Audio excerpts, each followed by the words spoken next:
Hello friends, myself Meghna and I duly welcome you on my YouTube channel Learn English with Meghna.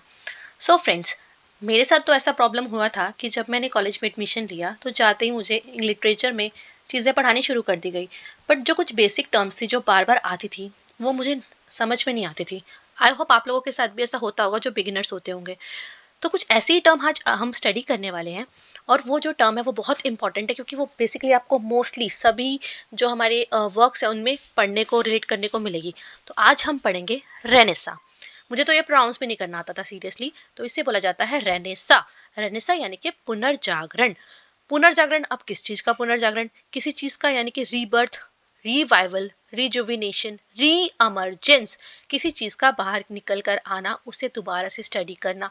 बाहर तो वही चीज निकलेगी जो पहले होगी, तो जो पहले चीज है उसके बारे में दोबारा स्टडी करके उसे और आगे लेकर जाना, उसके बारे में उसका एक और बेटर वर्जन तैयार करना ताकि वो चीज और अच्छे से फ्लरिश कर सके, यानी कि उसकी प्रोग्रेस हो सके।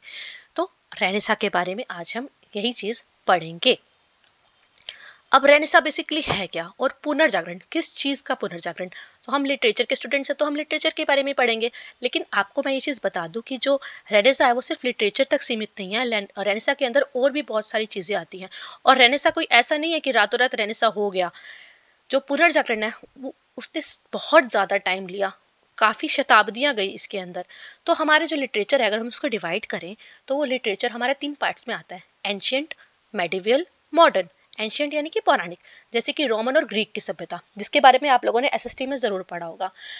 पौराणिक सभ्यता में जैसे हमारे एरिस्टोटल, प्लेटो, जो इन लोगों की थ्योरीज थी वो आई थी, तो वो हो गया एंशियंट पीरियड। फिर आया मेडिवियल। मेडिवियल यानी कि मिडल एज का पीरियड, मिडल एज जिसको हम डार्क एज के नाम से भी जानते हैं। और फिर आया मॉडर्न पीरियड। तो जो हमारा रेनेसा है बेसिकली वो मिडिल एज के बाद का पीरियड है, ठीक है। डार्क एज से एलिजाबेथन एज के बीच का पीरियड हम कह सकते हैं। डार्क एज क्यों बोला जाता है मेडिवल एज को, इस ये क्वेश्चन हमारे माइंड में आता है, तो इसे हम पहले स्टडी कर लेते हैं।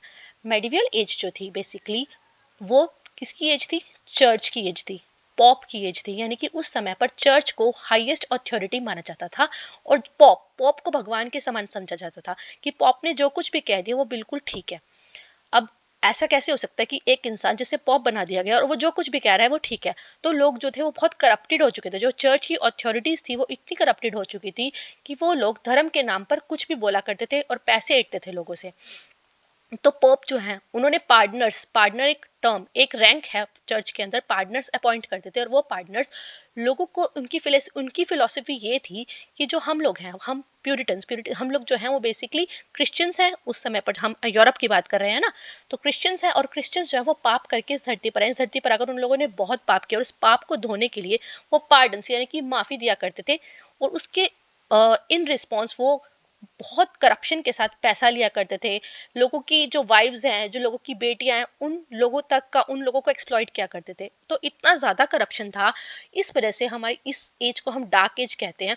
और इस एज में कोई प्रोग्रेस, कोई फ्लरिशमेंट, कोई ग्रोथ, कहीं पर भी कोई लॉजिक, कोई साइंस कुछ भी काम नहीं करता था। बस एक पॉप और एक चर्च, इन लोगों ने जो कुछ भी कह दिया वो बिल्कुल ठीक, बाकी सब गलत।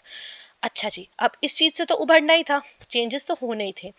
तो फिर उसके बाद हुआ क्या? बेसिकली एक जगह थी कॉन्स्टेंटिनोपल, जो कि थी इस्तंबुल के अंदर। अगर हम मैप में से देखें तो इस्तंबुल और जो हमारा इटली पड़ता है वो पास में पड़ता है, ठीक है। अब इसकी स्टोरी रिलेट करते हैं कुछ। कॉन्स्टेंटिनोपल जो थी, ये जो जगह थी इसे ज्ञान का भंडार माना जाता था। यहाँ पर बहुत सारी मैन्युस्क्रिप्ट्स थी, बहुत स्कॉलर्स लोग यहाँ पर रहा करते थे और उन स्कॉलर्स लोगों ने अपनी कुछ बुक्स लिखी हुई थी, मैन्युस्क्रिप्ट्स जिनको हमें बोल सकते हैं, यानी कि हाथ से लिखी हुई पुस्तकें।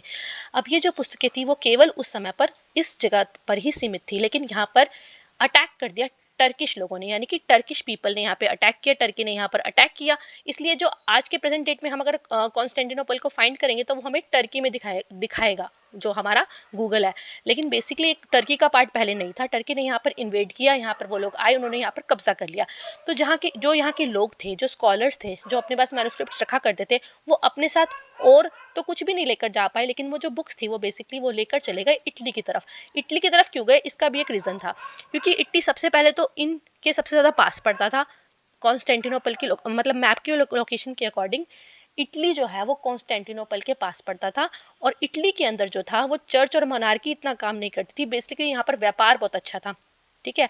तो व्यापार की वजह से यहाँ पे जो लोग थे वो फिर भी थोड़े से रैशनल माइंड वाले थे, थिंकिंग वाले थे। उन्हें ऐसा लगा कि यहाँ पर जाने के बाद हम जो है फिर भी कुछ कर पाएंगे। वो जो मैन्युस्क्रिप्ट जो लोग लेकर गए, उस मैन्युस्क्रिप्ट्स को ले जाने का बहुत ज़्यादा फायदा हुआ। तो जो रेनेसा है, रेनेसा का ओरिजिन कहाँ हुआ बेसिकली? रेनेसा का ओरिजिन हुआ यहीं इटली में, फ्लोरेंस नाम की जगह पर। और ये जो फ्लोरेंस है ना, यहाँ पर बुक्स आने के बाद वो जो बुक्स थी वो ऑल ओवर द वर्ल्ड फैली, क्योंकि यहाँ पे कॉन्स्टेंटिनोपल से एक फैमिली आई थी हमारी, जिसे हम बोलते हैं मेडिसी फैमिली। जो ये मेडिसी फैमिली थी ना, ये बहुत कमाल की फैमिली थी दोस्तों। तो इस मेडिसी फैमिली में जो लोग थे वो बहुत पढ़े लिखे और स्कॉलर्स थे। उन लोगों ने क्या किया, रिचेस्ट पर्सन उस टाइम के बहुत बड़े बड़े एलिट क्लास लोग थे, इनके पास इतना ज़्यादा पैसा था कि उन लोगों ने अपना पैसा जो है वो बेसिकली रेनेसा के प्रचार प्रसार में लगाया। यानी कि जो हमारे पुराने वर्क्स थे, जो हमारे एंशियंट वर्क्स थे, जो कि रोमन ग्रीक लिटरेचर के जो भी वर्क्स थे, और इन्होंने लेटिन भाषा को ज़्यादा प्रमोट किया। जो जितने भी इन्होंने क्या किया, जितने भी हमारे राइटर्स हैं, म्यूजिशियंस हैं, लिटरेचर लिखने वाले जो आर्टिस्ट हैं, इन सब चीज़ों में पैसा दिया, खूब प्रमोट किया। तो इसकी वजह से, इन लोगों की वजह से ही हमारी जो है रेनेसा फैला। और जो हमारा एक टर्म आता है ह्यूमैनिज्म, ह्यूमैनिज्म यानी कि मानव को सर्वोपरि माना गया। यानी कि पहले चर्च और पॉप की अथॉरिटी थी, लेकिन अब उन लोगों ने मानवता को इंपॉर्टेंस देनी शुरू की, मानव को सब शक्तियों का केंद्र माना, क्योंकि ह्यूमन जो है वो कुछ भी कर सकता है अपने नॉलेज के थ्रू। ह्यूमन के पास माइंड होता है, माइंड के through he can do everything. तो इस वजह से मेडिसी फैमिली ने अपना लगभग, अगर हम आज का एस्टिमेशन लगाए तो 460 मिलियन डॉलर, उस समय उनके पास इतना पैसा हुआ करता था कि आज वो 460 मिलियन डॉलर के बराबर है, वो पैसा उन्होंने आर्टिस्ट को, पेंटर्स को, लिटरेचर वाले लिखने वाले लोगों को दिया, साइंस में पैसा लगाया। तो वो जो पैसा था वो बहुत कम आया, और उसी से हमारा जो है वो रेनेसा फैला। और इसका रिजल्ट ये हुआ कि जो हाई रेनेसा का पीरियड आ गया, हाई यानी कि टॉप लेवल का रेनेसा, जो कि लगभग 35 ईयर्स तक चला। तो ये कुछ पेंटिंग्स हैं, आप देख सकते हैं। जो हमारे लियोनार्डो दा विंसी हैं, ये बहुत अच्छे पेंटर थे, आप शायद जानते होंगे इनको। और ये मोनालिसा जो इनकी बेसिक सबसे पॉपुलर पेंटिंग है। तो हर चीज़ को एक बेटर वर्जन से देखा जाने लगा, चीज़ों में ग्रोथ हुई, लोगों का माइंड खुला, क्योंकि जो वो बुक्स थी वो लोगों तक आई और वो पूरे वर्ल्ड में फैली, लोगों ने पढ़ना शुरू किया। और दूसरे नंबर पर जो सबसे ज़्यादा हीरो का रोल प्ले किया, पहले तो मेडिसी फैमिली हो गई, सेकंड नंबर पे जो रोल प्ले किया वो किया एक बंदे ने, जो कि था जॉनस गुटनबर्ग। उसने 1454 के अंदर प्रिंटिंग प्रेस का आविष्कार किया। प्रिंटिंग प्रेस से हुआ क्या कि छपाई सस्ती हो गई, बुक्स छपने लगी, और सबसे पहले जो है बाइबल निकल कर सामने आई, बाइबल इंग्लिश वर्जन में सामने आई, जिसे सब लोग आसानी से पढ़ सकते थे, और काफ़ी कम कीमत पर यह निकली, मतलब उस समय लोगों के लिए अफोर्डेबल थी। तो प्रिंटिंग प्रेस की वजह से जितनी भी बुक्स थी, आर्टिस्ट, पेंटिंग्स वगैरह जो कुछ भी थी, छपाई लोगों तक खूब फैली, लोगों ने खूब पढ़ा उनको, और उसकी वजह से लोगों की जो सोच थी वो डेवलप हुई। इसलिए इस पीरियड को हाई रेनेसा का पीरियड भी बोला जाता है। हमारे माइकल एंजेलो जी जो थे, माइकल एंजेलो जी जो थे बेसिकली, वो जो थे मेडिसी फैमिली के बहुत अच्छे एक संपर्क में थे, उनके फ्रेंड सर्कल में लगा लीजिए, और उनके साथ बैठकर खाना पीना खाया करते थे, डिनर किया करते थे। और माइकल एंजेलो जी को मेडिसी फैमिली ने बहुत ज़्यादा प्रमोट किया, खूब सारा पैसा दिया। और जो उनकी एक माइंड फ्री थिंकिंग थी, जो ये पिटाई है उनकी ही पेंटिंग है जो आपके सामने दिखाई गई है, जो स्कल्पचर है। तो ये जो है उन्होंने दिखाया, मतलब आर्ट को इतने डिफरेंट और अलग अलग फॉर्म से रिप्रेजेंट किया कि जो मोनार्की के टाइम पे जो चर्च पॉप थे उस टाइम पे तो कोई सोच भी नहीं सकता था कि इतना लिटरेचर, आर्ट्स, म्यूजिक, ये सब चीज़ें फ्लरिश कर सकती हैं। लोगों ने रीजन लगाना शुरू किया, आसपास चीज़ों को देखना शुरू किया। अब को जान के हैरानी होगी कि रेनेसा की वजह से ही जो हमारी इंडिया और अमेरिका जैसे बड़े बड़े देशों की खोज हुई, क्योंकि लोग जो थे वो समुद्री यात्राएं करने लगे, और नेवी इस्टेब्लिश हुई बेसिकली। और उसकी वजह से जो हमारे इंडिया, अमेरिका, ऐसे ऐसे बड़े बड़े देशों की जो खोज हुई, लोगों का व्यापार बढ़ा, लोगों के कॉन्टेक्ट्स बढ़े, और उस वजह से रेनेसा खूब फैला। और रेनेसा का गोल्डन पीरियड जैसे हम कहें ना, वो हम कहेंगे एलिजाबेथन एज को। एलिजाबेथन एज और रेनेसा कैसे रिलेट करती है, अब हम वो पढ़ेंगे। एलिजाबेथन एज जो कि मानी जाती है 1558 टू 1603। और इस टाइम पर जो सबसे बड़ी बात थी कि एलिजाबेथन फर्स्ट ने, एक लेडी ने मोनार्की इस्टेब्लिश की, जो कि ट्यूडर डायनेस्टी से बिलोंग करती थी। और एलिजाबेथ इतनी ज़्यादा शार्प माइंडेड थी कि उन्होंने कभी पूरी ज़िंदगी में शादी नहीं की। इसके पीछे बहुत सारे पॉलिटिकल रीजंस थे, और इनकी एज में कुछ बहुत सारे राइटर्स हमें पढ़ने को मिलते हैं, जैसे कि sir Philip Sidney, Christopher Marlowe, William Shakespeare. Shakespeare को कौन भूल सकता है भाई। अच्छा, थॉमस मोर जिन्होंने यूटोपिया लिखा था। तो इन सब वर्क्स में आपको रेनेसा की अच्छे से झलक देखने को मिलती है और रेनेसा से ये बहुत ज़्यादा रिलेट करते हैं।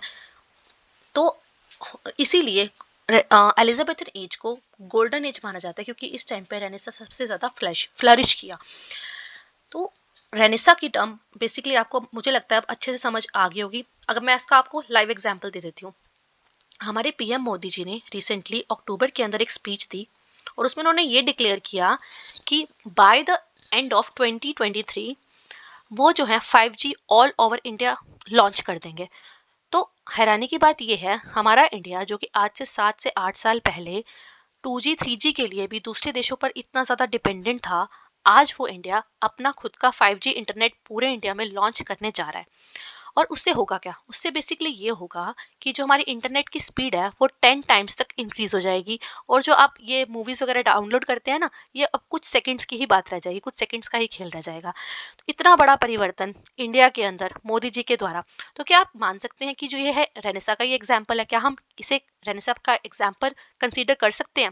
कमेंट सेक्शन में ज़रूर बताइएगा, क्योंकि आपके व्यूज़ मेरे लिए बहुत इंपॉर्टेंट है। होप करती हूँ कि आपको रेनेसा अच्छे से समझ में आ गया होगा, और इसी तरह से लाइव एग्जाम्पल्स के साथ आसपास की चीज़ों को देखकर ही हम उनसे रिलेट करके ही हम लिटरेचर को पढ़ेंगे, ताकि आपके लिए टर्म्स बहुत ईजी हो सके। अगर आपको ये वीडियो अच्छी लगी तो प्लीज़ मेरे चैनल को सब्सक्राइब कीजिए, बेल आइकन दबाइए, इसे लाइक कीजिए, शेयर कीजिए और कमेंट कीजिए। Thanks for watching.